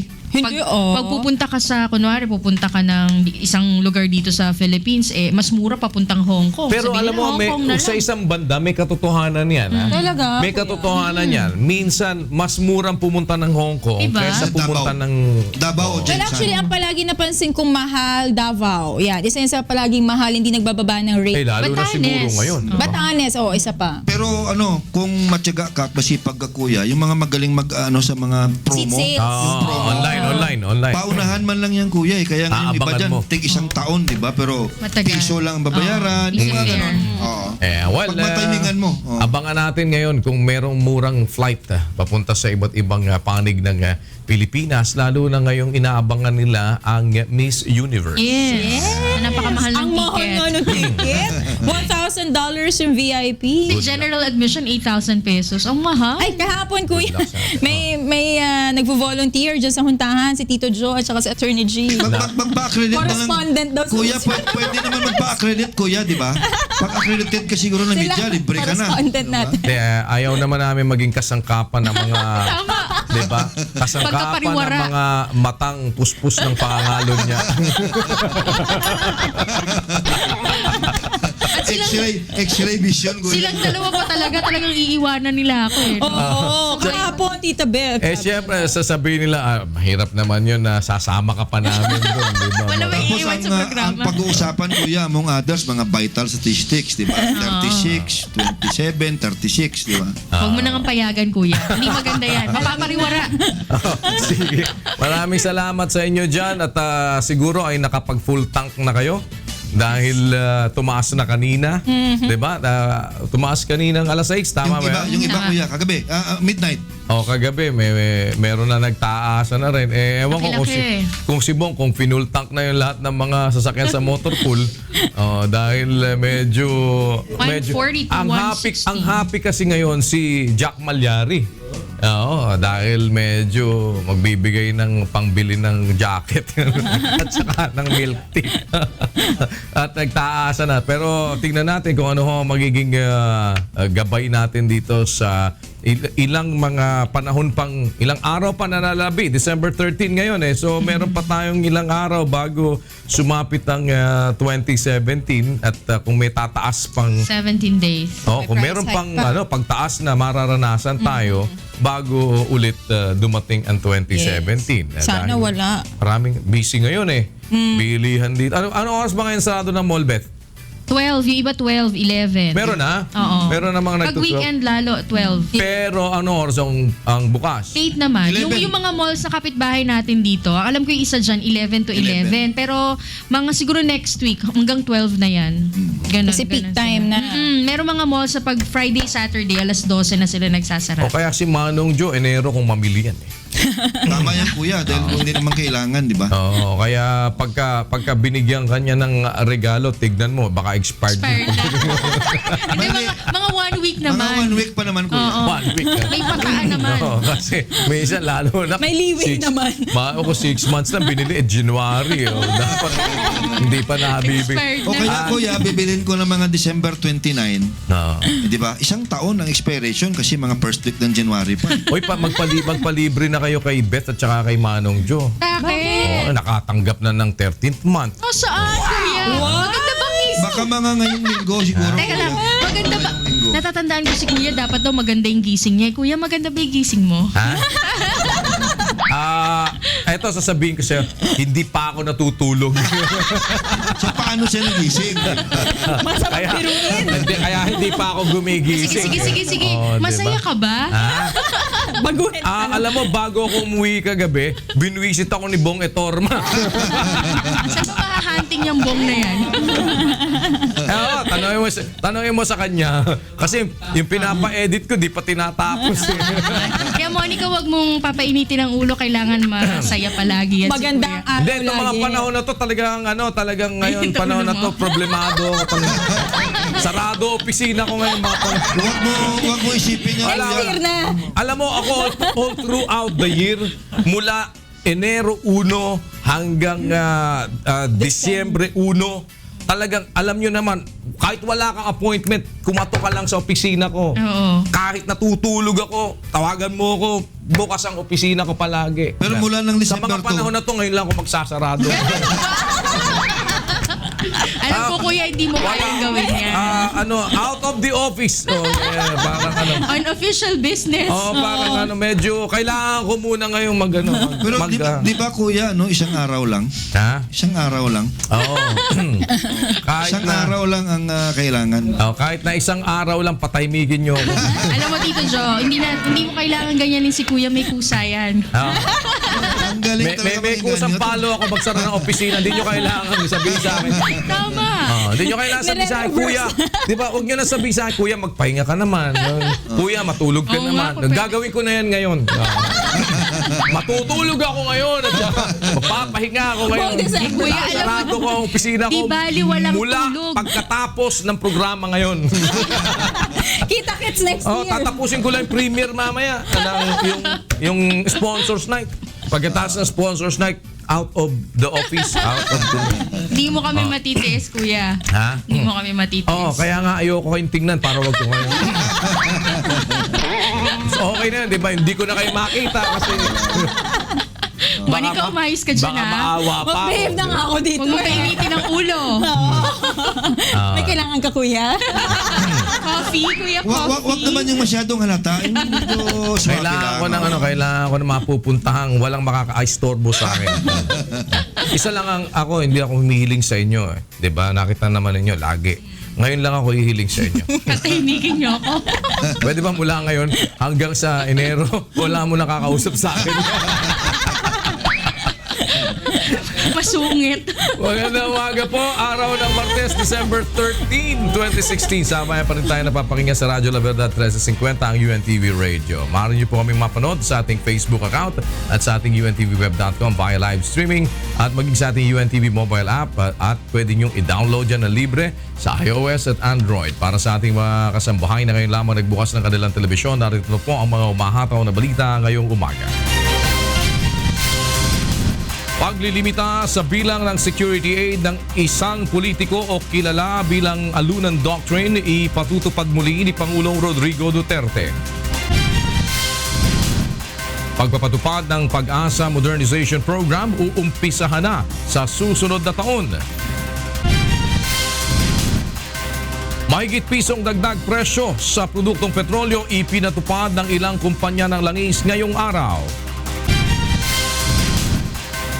Mahigit 300 inmates sa General Mariano Alvarez Municipal Jail sa Cavite natulungan sa medical mission ng UNTV at Members Church of God International. At Sponsors Night ng Advocacy Film na isang araw, ikatlong yugto, mamayang gabi na. Sa detalye ng mga balita, inianunsyo na ni Pangulong Rodrigo Duterte kahapon ang muling pagpapatupad ng alunan doctrine o ang paglilimita sa bilang ng security aid ng isang politiko. Ito ay upang maiwasan ang paglaganap ng armed groups sa bansa. Narito ang hataw na balita ni Aga Kaakbay. Nais ni Pangulong Rodrigo Duterte na ibalik ang alunan doctrine. Ginawa ng Pangulo ang pahayag ng pangunahan nito ang pagbibigay pagkilala sa 10 outstanding young men and women of 2016 sa Malacanang kahapon. But I would like to announce, nandito na rin tayo take this opportunity that I'm going back to the alunan doctrine. 2 or more armed guards is, more than 2 rather, is a private army. Yan lang. Then, dalawa na yan. Ang alunan doctrine ay pinakilala ni dating Interior and Local Government Secretary Rafael Alunan III na nanungkulan sa panahon ni dating Pangulong Fidel Ramos. Layo nitong limitahan lamang sa 2 ang bodyguard ng mga politiko upang maiwasan ang pagtatatag ng private army at paglaganap ng loose firearms. Ipinaliwanag ng punong ehekutibo ang dahilan kung bakit nais niyang ipatupad ang naturang doktrina. Yeah, remember that at the early days of my presidency, I fired almost 9 police generals and so many mayors. Tinanggalan ko ng mga bodyguard because sila yung maging warlords na distraught around. Pati yung mga military sundalo nag-iwas. Si mayor yan. Nanindigan ng Pangulo sapat na ang 2 security aid upang magtanggol sa bawat politiko. If the 2 bodyguards cannot save you, then that is your destiny in this world. You will have to die sometime. Do it earlier.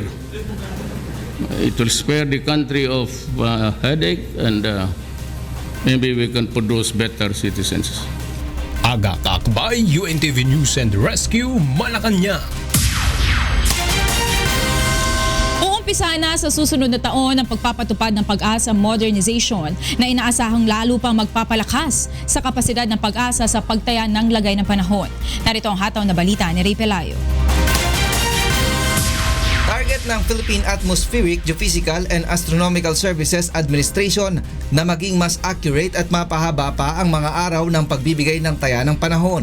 Ito'y upang mas mapaghandaan ng publiko ang panganib na maaaring idulot ng mga weather system, lalo na ng bagyo.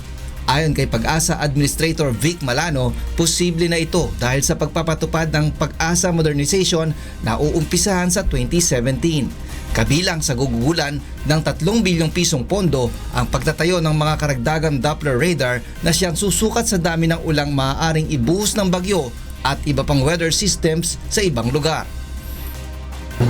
Improvement also of our numerical weather prediction group na will focus on yung paano natin ma-improve yung ating forecast, particularly sa medyo mahaba-habang period ng forecast, like for example extending 3-day forecast to 5 to 7 days. Magdaragdag din ang mga tauhan ng Pag-asa, lalo na ng mga hydrologists, para sa improvement ng 18 major river basins sa bansa. Katulong ngayon ng Pag-asa ang Japan International Cooperation Agency o JICA sa isang proyekto na magpapabilis sa pagbibigay ng babala bago bumaha sa isang lugar, lalo na sa mga katabi ng major river basin sa bansa. Pilot areas sa programang ito ang Cagayan de Oro at Tagoloan River Basin sa Mindanao. Noong 2011 ay binaha ang Cagayan de Oro at mga karatig lugar dahil sa pananalasa ng bagyong Sendong. Mas precise na kung kailan bahain, kung anong lugar o anong community na maapektuhan ng baha at kung ano yung level ng pagbabaha. Kasama sa ating programa na makikita natin kung ilang bahay, ilang tao, ilang ano yung structures na maapektuhan.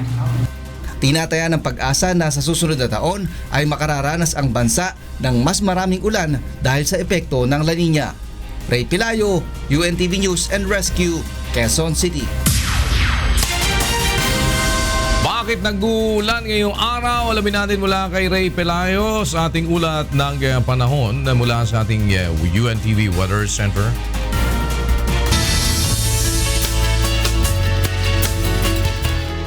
Ray, bakit nag-uulan? Anong nangyayari? Well, may LPA pa rin po tayo, kuya. Ito po ay nasa distansyang dito sa may malapit sa Alabat, Quezon, mga 75 kilometer. Yan po ay nagiging dahilan kaya po tayo maulan ngayon sa palibot ng Quezon, kasama na po sa Metro Manila. At kanina nga po alas 6 ng umaga, kuya, ay naglabas ng yellow rainfall warning ang Pag-asa. Partikular dyan sa may Laguna at Rizal, makararanas po dyan ng mga pagulang posibleng magdulot ng mga pagbaha.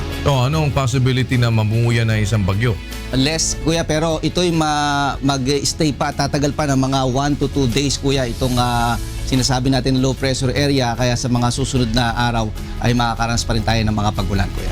Dito sa Metro, ganyan pa rin ang maghapon natin kasi kanina umaga, bago ako umalis ng bahay, maulan eh. Maulan. Tsaka medyo malakas kaninang umaga at mukhang parang nagtutuloy-tuloy. At madilim ang ulap. Yung radar nga ng Pag-asa, kung titingnan natin, maraming mga pag-uulap at yung mismong area ng Metro Manila, yan ay meron tayong mga pag-ulang naranasan, kaya kasama na ngayon binanggit natin kanina na Laguna at Rizal ay meron tayong mga pag-ulan, pero ayon sa Pag-asa mamayang hapon posible na magkaroon ng rain break at maaaring ito'y magtuloy-tuloy mamaya ng mga hating gabi. So kailangan pala ng rain go away. Come again another day. Papakiusap na natin, kuya, mamayang concert medyo walang ulan. May gale warning ba tayo? Meron, kuya, yung area ng seaboards ng Northern Luzon. Ito maaaring umabot sa 4.5 meters yung mga area ng Batanes, Calayan, Babuyan. Diyan matataas yung mga pag-alon, delikado na pumalaot pa rin yung mga sakyang pangisda at maliit na sakyang pandagat. Ingat-ingat. Yung mga malaki, kuya, pwedeng bumiyahe, kaya lang ay siyempre dapat pong mag-ingat sa lugar niya, kuya. Kanina medyo malamig-lamig ng konti yan. 23.7 kanina nga alas 6 ng umaga, kuya. Hindi pa rin eh. Parang hindi pa rin nga masyado. Hindi pa bumababa, kuya. Kung titingnan natin to, itong pinaka-simulation ng Windy TV ay hindi pa bumababa masyado yung amihan, at dito lamang sa Northern Luzon nagko-concentrate siguro by first week na ng January, halos ito bumaba dito sa Metro Manila at dito sa may area ng Southern Luzon, kuya. Okay, sige. At ibigay mo na sa amin ang magiging kabuang ulat ng panahon ngayong maghapon, Ray. Ito po magilagay ng panahon sa mga susunod na oras dahil nga po doon sa epekto nitong low pressure area at yung amihan ng northeast monsoon. Sa forecast po ng Pag-asa, yung area po ng Rizal at Laguna kasama na po ang lalawigan ng Quezon, makakaranas po ng malakas na mga pagulan posibleng magdulot ng mga pagbaha at landslide. Sa Metro Manila, yung Bicol Region, Mimaropa, Cagayan na Isabela, Central Luzon, Batangas at Cavite, makakaranas naman po ng hanggang sa katamtamang pagulan. May mahinang mga pagulan din po sa Ilocos Region, Cagayan Valley at Cordillera. Samantalang sa labing bahagi ng Luzon ay may mga chance din po na magkakaroon ng thunderstorms. Sa Science Garden sa Quezon City, maaari pong umabot sa 31 degrees Celsius ang maximum temperature ngayong araw, 28 sa Tuigaraw, Baguio po 15 to 23 at sa area po ng Puerto Princesa City sa Palawan hanggang 32 degrees Celsius. Bahagyang maulap hanggang sa maulap na papawari ng Visayas at makakaranas din po dyan ng hanggang sa katamtamang mga pag-ulan. Sa Iloilo City, hanggang 32 degrees Celsius ang posible pong maitalang temperatura ngayong araw, gayon din sa Metro Cebu and Tacloban City hanggang 31 degrees Celsius. Partly cloudy to cloudy skies ang area ng Mindanao at makakaranas po ng fair weather pero may mga chance na magkakaroon naman po dyan ng mga pagulan, pagkidlat at pagkulog. Sa Cagayan de Oro City, maaari pong umabot sa 32 degrees Celsius ang maximum temperature ngayong araw, gayon din sa Zamboanga City pero sa Metro Davao hanggang 33 degrees Celsius. Alamin po natin lagay ng panahon sa mga karatig bansa ng Pilipinas. Unahin na po natin dyan sa may air ng Seoul, South Korea kung saan hanggang 0 degrees Celsius ang posible pong maitalang pinakababang temperatura. Meron pong mga pag-ulan sa Seoul, sa Tokyo, Japan ay as low as 4 degrees Celsius. Sa may area lang po ng Taipei, Taiwan ay 25 degrees Celsius with light rains. Pero sa Beijing, China, negative 2 ang posible pong ibagsak ng temperatura. While sa Hong Kong po ay meron pong maabot naman ng 25 degrees Celsius. Sa area po ng Bangkok, Thailand, cloudy skies with rain showers hanggang 32 degrees Celsius ang temperatura. Sa may area po ng Hanoi, Vietnam at Ho Chi Minh, naglalaro po yan sa 27-28 degrees Celsius. Mas maulan po sa area po ng Ho Chi Minh. Sa area po ng Kuala Lumpur, Malaysia naman ay hanggang 30 degrees Celsius with rain showers. Tapos ganun din po maging lagay ng panahon sa may area ng Singapore kung saan hanggang 34 degrees Celsius naman ang posibleng maitalang temperatura. Sa Jakarta, Indonesia, partly cloudy with light rains with a maximum temperature of 31 degrees Celsius. Samantala, ang atin pong sunrise, 6:11 a.m. at naman pong sunset, 5:28 p.m. Yan ang ating ulat panahon. Umulan man po tumaraw, huwag natin kalilimutang pasalamatan ang Diyos na lumala. Balik po sa inyo. Maraming salamat, Ray Pelayo mula sa ating UNTV Weather Center. Ray. Nakakalimutan ko nga pala. Ray. Kuya, opo. Nangungursunada ng jacket. Ang ganda kasi, kuya. Bagay na bagay sa malamig na panahon. Malamig talaga. Oo. Kasya sa akin yan. May nangungursunada ng jacket. Sabi sa akin, official jacket po ba yan? Sabi ko, may pink daw niyan. May pink? Oo, may pink daw niyan. Babae po, pink. Actually, pink yung kay Ray Pelayo eh. Asa na? Tinapunan ko lang ito. Pinalit niya lang eh. Para daw sa reporting lang. Pero pag hubad niya yan, kukunin niya na yung pink. Pink niya. Yun yung personal niya. Pink yung kanya. Talaga to si Reo. May kasama pa milk tea yan. Ganda Reo. Oo, yan. Bahala na kayo mag-usap. Usap tayo mamaya. Salary deduction yan eh. Salamat, Ray Pelayo. May maghihintay na lang daw kami ng buti pa siya meron eh, no? Oo nga, kuya eh. Ako, ano to eh. Si kuya nga, hindi donasyon to na asawa ko eh. Sige, salamat, Tata Ray Pelayo. Samantala, nagpatupad ng big-time price hike ang ilang kumpanya ng langis ngayong araw. Tumaas ng 1 peso and 40 centavos ang presyo ng kada litro ng gasolina at diesel ng Petron, Shell, Caltex, Sea Oil at Flying V. 1 peso and 45 centavos naman ang dagdag presyo sa kada litro ng kerosene. Kaparehong halaga rin ang ipinatupad na price increase sa gasolina at diesel ng Unioil, Phoenix, Eastern at Jetty Petroleum, ngunit wala namang paggalaw sa presyo ng kanilang kerosene. Ang price hike ay bunsod ng pagtaas ng presyo ng mga produktong petrolyo sa pandaigdigang merkado. Traffic naman tayo sa oras na ito mula kay Grace Casin. Tignan po natin kung gaano ng kasikip ang atin hong mga kalsada.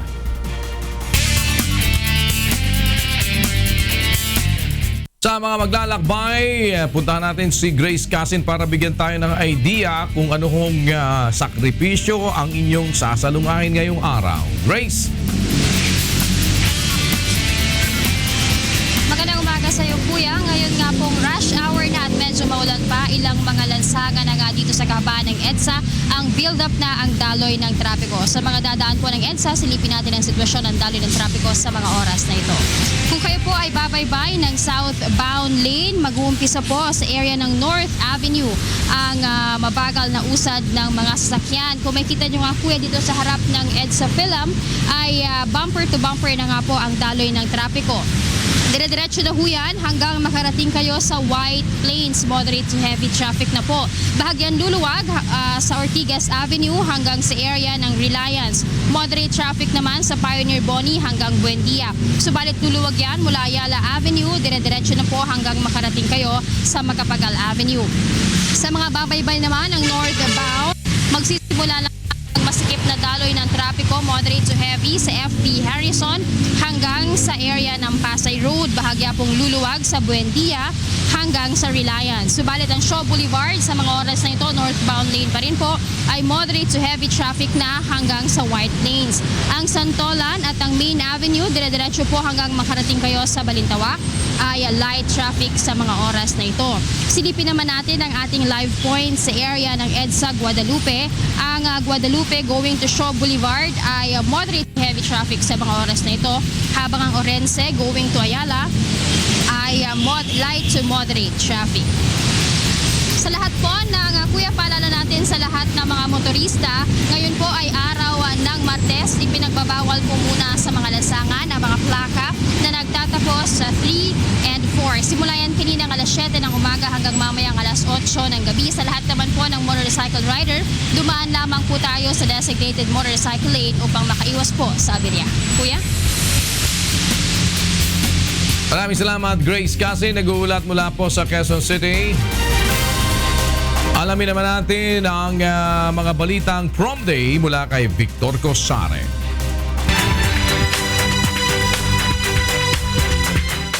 Victor, mayong buntag. Mayong buntag, Kuya Daniel. Og una sa mga balitang prom day. Padayon ang stress debriefing sa 6 anyos nga bata nga gi-hostage sa usa sa tulo ka piniriso nga miikya sa Kamiling Jail sa Tarlac ni adtong Domingo.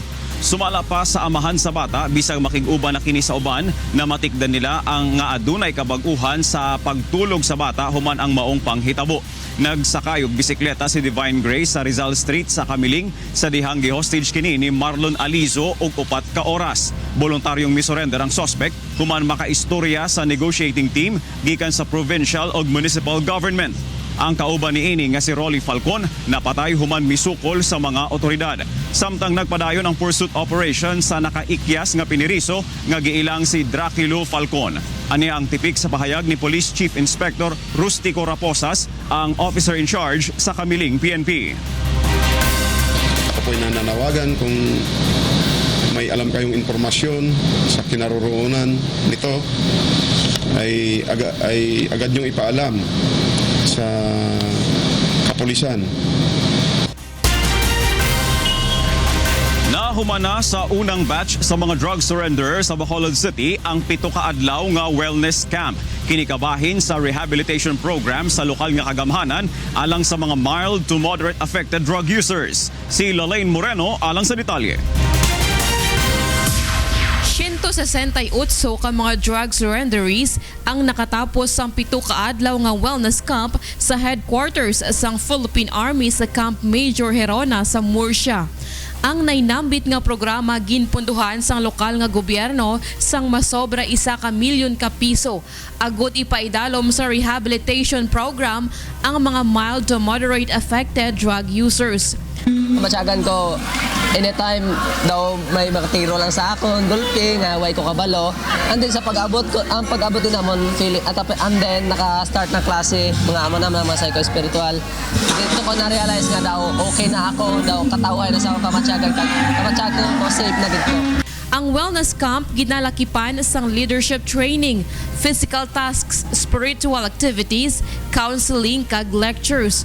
Suno kay Police Senior Superintendent William Signoron, dako ang ginbag-o sang mga nagpartisipar sa sulod sa 7 ka adlaw. Kung may mapito report sa mga nag-graduate sa atong nga mga wellness program, wala sang may na-arrest kita o kung may na-operate kita nga nagtapos sa sining nga programa.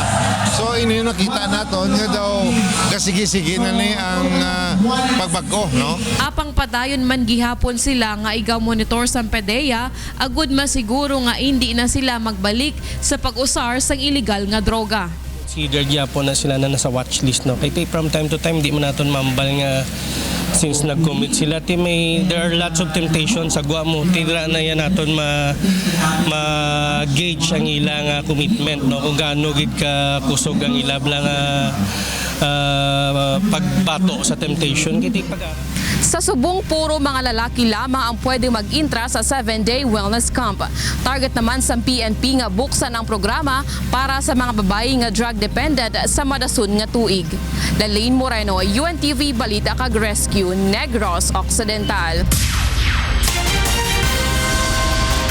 Sa laing balita, gilaumang masugda na sunod tuig ang dugay ng plano nga magtukod og bagong international airport sa Zamboanga City aron masulbad na ang dakong problema sa airport congestion.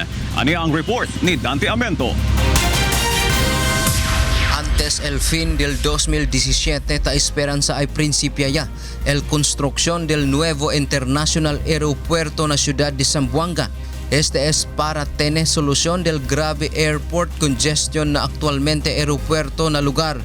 Just met with the Department of Transportation officials and they relate to me the award has already been made for the feasibility study. Asigon con el gobierno local de Zamboanga, siya acabaya el feasibility study posible el China ay ayuda na construcción del aeropuerto. Tarda ya el plano del ciudad que tiene nuevo aeropuerto pero el primeramente problema con este. El fondo ta alcanza na más de 10,000 millones de pesos. Upon the completion of the feasibility study, the Republic of the Philippines has already identified a possible source for funding for the new airport and that will be government to government, Republic of the Philippines and China if the city would agree to it. So si ay Chene Grande y más bien aeropuerto ta esperanza ay puede acomodar más mucho international flights entrada na ciudad. Puede también ay hace mucho trabajo para na mga residente y tiene additional ingreso el ciudad. Actualmente, Chene lang 2 airline company tan biyahe na lugar por causa falta el espacio. Dante Amento, UNE TV Noticias y Rescate, Ciudad de Zamboanga. O gana ang kinatibuk ang detalye sa atong mga balitang Promdi karong buntag. Gikan diriya sa Davao City, balik diya sa kauluhan, Kuya Daniel. Daghang salamat, Victor Cosare. Para naman sa mga balita sa labas ng bansa, kasama natin si Angela Lagunsan. Go ahead, Angel. Thank you, Kuya. And for news abroad. Former Portuguese Prime Minister Antonio Guterres is sworn in as the next Secretary General of the United Nations. He pledges to personally help broker peace in various conflicts and reform the 71-year-old world body to become more effective. He says that one of his top priorities is to reconstruct the trust between governments and their people. Guterres beat out of 12 other candidates, 7 of whom were women, amid a push for the first woman to be elected. Guterres will replace Ban Ki-moon of South Korea on January 1, and Ban steps down at the end of 2016 after serving 2 5-year terms. Guterres was Portugal's prime minister from 1995 to 2002 and UN High Commissioner for Refugees from 2005 to 2015. Goodwill Ambassador David Beckham lights the Empire State Building blue in honor of the United Nations Children's Fund or UNICEF's 70th anniversary at the Empire State Building. From New York, Clarence Shaughnessy will give us the details. Iconic athlete David Beckham said that he is very proud to be a UNICEF Goodwill Ambassador as he visits the New York City to celebrate the 70th year of the fundraiser for the organization that works to support and protect the world's most vulnerable children. Beckham took part in UNICEF anniversary celebration as he lighted New York's Empire State Building blue on Monday. The former soccer star was joined by 3 children who have benefited from UNICEF as he flipped the switch on the iconic building. And look it out. Beckham has been a UNICEF Goodwill Ambassador for 11 years and has worked with the organization for 15 years. Very proud of what we've done, but there's a lot of work still to be done around the world. You know, a child dies every 5 minutes from violence against them around the world. So the great work that's done by UNICEF is pretty incredible, but there's still a lot of work to be done. So. In February 2015, the father of 4 founded the David Beckham UNICEF Fund in order to raise money and awareness for protecting children from violence. The United Nations Children's Fund, or UNICEF, began after World War II as a way to help children get back to a normal life. Clarence Shaughnessy, UNTV News and Rescue, New York, USA. In other news, 4 attackers armed with assault rifles robbed 70 kilograms of gold from a transport van traveling on a highway south of the French city of Lyon. The gold, which was packed in powdered form into several bags, has an estimated market value of 2.5 million euros or over 130 million pesos. Local police on the scene inspected the burnt vehicles, which were used to stop the van in its tracks and then later set alight by the thieves as they fled. The 2 employees traveling in the van owned by cash transport company Loomis were not injured in the attack, though they were trapped as the van began to heat due to the 4 burning cars next to it. Police are still looking for the 4 thieves on the run. And those are the news abroad. Back to you, Kuya. Thank you, Angel.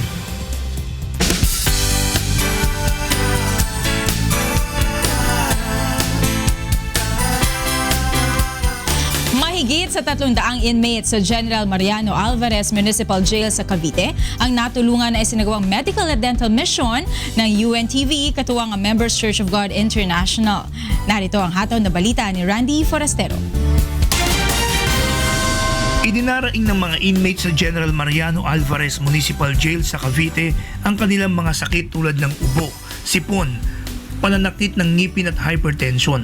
Kaya laking tuwa ng mga ito nang bumisita ang UNTV at Members Church of God International sa kulungan at magsagawa ng medical at dental mission. Kadalasan, sir, ang nagiging sakit dito, considering na ang jail ay masikip talaga, maliit.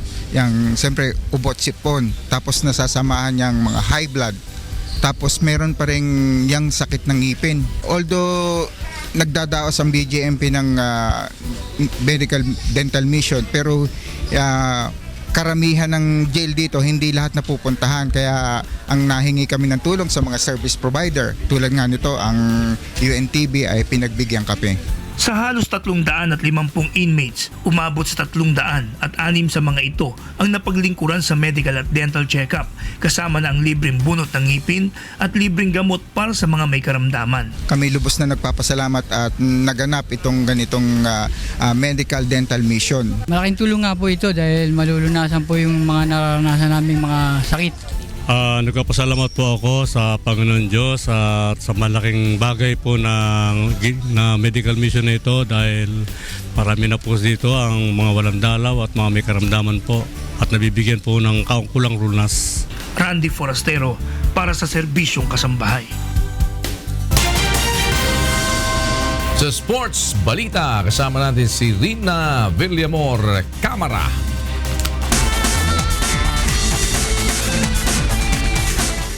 Rina.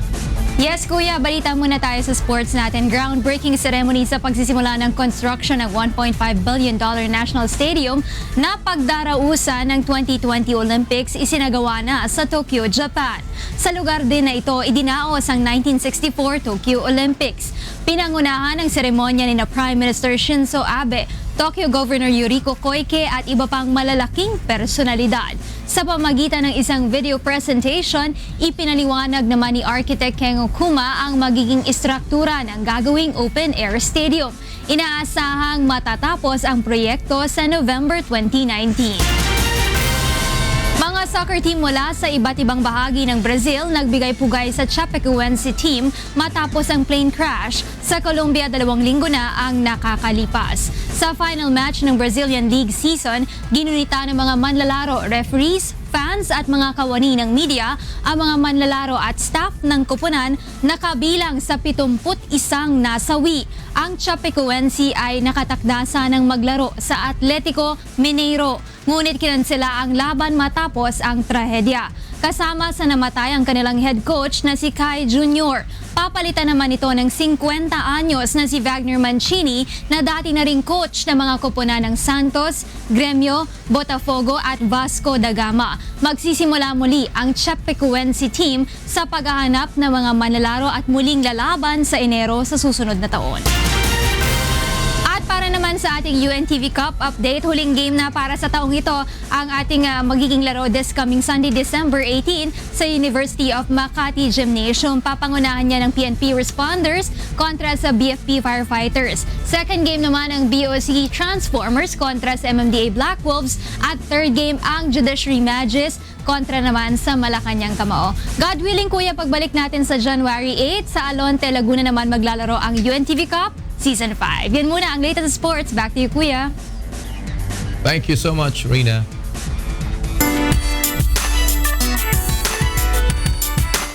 Mamayang gabi na ang Sponsors Night, isang araw, ikatlong yugto sa panulat at direksyon ni Kuya Daniel Razon. Samantala, makakasama rin sa advocacy film na ito ang anak ni PNP Chief Ronald Bato de la Rosa at batikang aktor na si Ronnie Quizon. May hataw na balita si Brian Evangelista. Isang araw mahahayag lahat ng bawat paggawa sa harap ng Diyos, walang may kukubli. Mahigit 3 buwang pinagpuyatan ang star-studded advocacy film na Isang Araw, Ikatlong Yugto.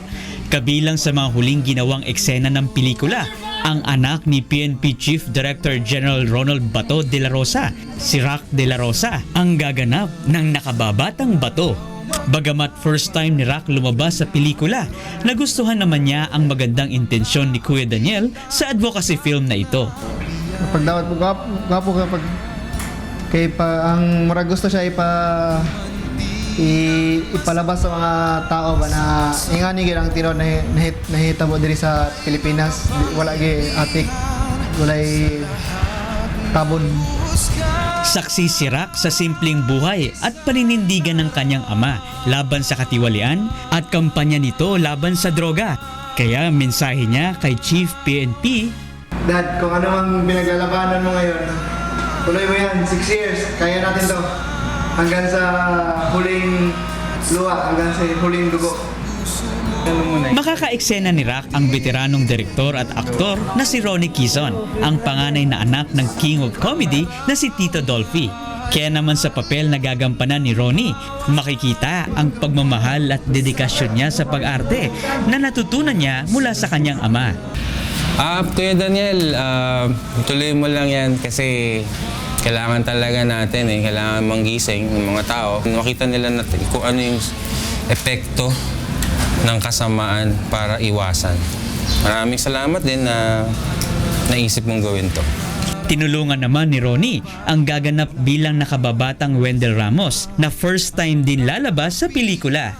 Actually, si Tito Ronnie Quizon kasi, yung facial expression niya medyo nakakahawa. Kaya ako nangangatog din kasi yung itsura niya talaga, which is bagay na bagay sa role niya, na-intimidate ako. Pero yun din yung parang key ko para mag-excel. Makakasama din sa advocacy film sina superstar Nora Honor, indie film queen Miss Gina Pareño, Jackie Lu Blanco, Ray PJ Abellana, Wendell Ramos, Romel Padilla, Michelle Vito, Marlo Mortel, Jeffrey Santos, Robbie Paking, Bayani Agbayani, Jess Lapid, at may bahay ni Kuya Daniel na si Ate Arlene Razon. Magkahalong comedy, drama, At action-pack ang isang araw ikatlong yugto sa panulat at direksyon ng mismong leading actor na si Kuya Daniel Razon. Gaganapin sa Marriott Hotel sa Pasay City ang sponsors night ng pelikula na pasisimulan sa isang special concert na kinabibilangan ni Mela, Michael Pangilinan at Lea Patricio.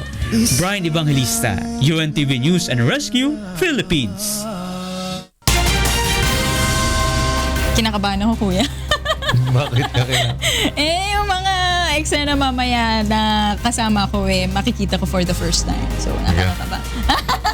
Sanama ba yun? Huwag naman. Pero, Di mo mahalata. pero congratulations in advance, kuya. Ganda naman yung panat mo. Yun lang nang tumakbo. Naging ganon. Ayos yun, hindi yan. Hindi na alata. Oo, pagka pinanood mo yan, ang bangis ng dating. Magaling ang nag-edit, ibig sabihin. Bangis ng dating. Pero kuya, in advance, I would like to congratulate you and of course, the whole team na nag-create niyang movie dahil sigurado ngayon pa lang marami na ang magagandahan. Kasi sa pakita pa lang, sa trailers pa lang, nakita natin na talaga napakaganda ng mensahe ng movie. So congratulations. Sana matapos. Abot yan! God willing! Salamat din po sa lahat. Una sa Panginoon at sa lahat ng mga sumuporta, sa lahat ng mga nag-participate, yung mga artista. At salamat sa Diyos na maayos, wala namang na-aksidente, walang na-disgrasya. Although of course, may mga stunts na medyo talagang buhay, no? Medyo merong mga scenes kasi na medyo delikado. Alanganin. Mabigat. Na awa naman ng Panginoon maayos naman natin na nai-execute. And we just hope na ipahatid natin maayos yung mensahe. This is actually a sort of a 10 commandments na dahil mahaba itong film. And we hope na we'll be able to get through dun sa ating mensahe. Baga ito'y tinutuhog natin iba-ibang aspeto ng buhay at yung reality of what is happening now, and also that we would like to help out in also disseminating yung konsepto ng pagpili sa tama ay yun ang dapat na lagi nating ginagawa, na nakaside tayo lagi doon sa ilalim ng what is the truth at kung ano yung dapat. Kaya we are hoping na after nitong sponsors night, syempre pagkatapos ng sponsors night, ito kasi parang parang preview ng mga sponsors. Bago natin dalhin sa MTRCB for the rating, preview muna ng mga sponsors. So we just hope na pag ipinalabas na natin to ay makuha ng mga tao yung mga mensahe na nakapaloob dito sa ating advocacy film. At dahil dyan, magkita-kita tayo mamaya, kuya. Good luck sa atin sa ating gagawin sponsors. Good luck po. Pwedeng doon na kayo ito ang balita. Hindi doon na kayo ito ang balita. Sige, para kuya. maumpisahan nyo yung pelikula. Gusto rin nila. Sabihin nyo kay Kong Erin at saka kay Jun Suriao. Palagay ko hindi naman imposible.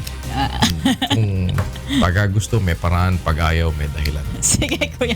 So, mamaya, kita-kita tayo doon. At para pa sa iba pang humahataw na balita, bumisita lamang po sa aming website, ang untvweb.com. At yan po ang mga hataw na balita ngayong araw ng Martes, December 13, 2016. Susunod na ang programang Bawal ang Pikon! Get it straight with Daniel Razon.